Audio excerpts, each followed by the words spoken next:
తాజాగా స్టార్ మాల ప్రోమో చూసుకున్నట్లయితే Telugu big boss season 8 హౌస్లో 11వ వారం ఫ్యామిలీ వీక్ అయితే కంప్లీట్ అవడంతో ఈ వీకెండ్లో ఈ వారానికి ఎవరు ఎలిమినేషన్ అవుతారు అన్నది సోషల్ మీడియాలో చాలా ఆసక్తిని రేపుతుంది.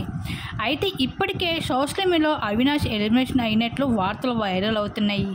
అయితే ఈ వారంలో మనకి 6 కంటెస్టెంట్స్ నామినేషన్లో ఉన్నారన్న సంగతి తెలిసిందే. ఇంకా ఓటింగ్ ప్రకారం చూసుకుంటే డేంజర్ జోన్లో ఉన్నది మాత్రం పృథ్వీ, అవినాష్. అయితే వీళ్ళ ముగ్గురులో 90% ఒకరు అయితే ఎలిమినేషన్ అవ్వాలి. అది వీళ్ళ ముగ్గురులో ఎవరో ఒకరు అయితే హౌస్ని వదిలి బిగ్ బాస్ హౌస్ని వదిలి బయటికి వెళ్ళిపోవడం అయితే జరుగుతుంది. కానీ అవినాష్ ఎలిమినేషన్ అయినట్లు తెలుస్తుంది. 90% ఈ వారం ఖచ్చితంగా అవినాష్ సేఫ్ అవుతాడు. ఎందుకంటే ఈ వారంలో అవినాష్ మరొకసారి మెగా చీఫ్ కావడం జరిగింది.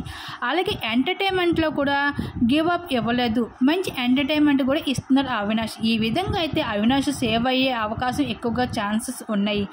అయితే మరొక వైపు పృథ్వీ అయితే ఎలిమినేషన్ అయ్యే ఛాన్సెస్ ఎక్కువగా ఉన్నాయని చెప్పుకోవచ్చు బిగ్ బాస్ హౌస్లో. ఈ వారం పృథ్వీ అయితే ఎలిమినేషన్ అవ్వడం జరుగుతుంది. మరి పృథ్వీ ఎలిమినేషన్పై మీరేమనుకుంటున్నారు? మీ అభిప్రాయం తప్పకుండా కామెంట్ సెక్షన్ షేర్ చేసుకోండి.